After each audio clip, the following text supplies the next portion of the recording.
Ktorá, myslím, že už dlhšiu dobu takto nám spríjemňuje vernisáže.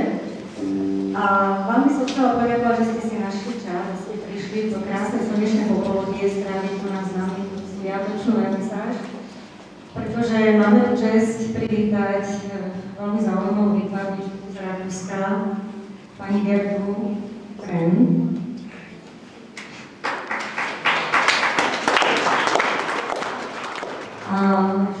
Pracuje ako pedagóg, gymnaziálny pedagóg. Je to veľmi činorodá žena, ktorá dlhé roky študuje dejiny umenia cez rôzne kurzy, workshopy, ateliéry. Myslím, že je to veľmi aktuálna téma, ktorá práve v tejto vizuálnej forme môže diváka nabádať zamyslieť sa.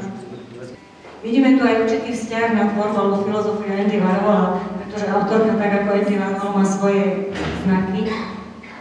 Takýmto znakom je napríklad traktor. Ako by bol nejaký úder nejakej silnej pečiatky, osudovej pečiatky v tejto krásnej krajine.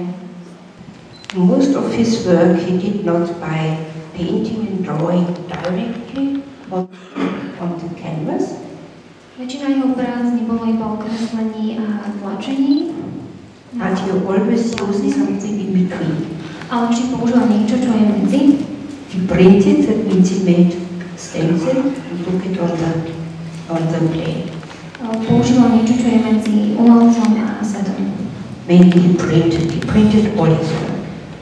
Hlavne tlačil svoje práce. That's why I show here most of this printed by hand, printed by car, printed by tractor, printed by printer.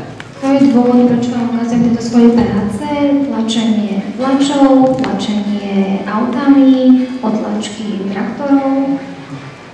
My first and biggest thank you goes to the museum with all the friendly staff.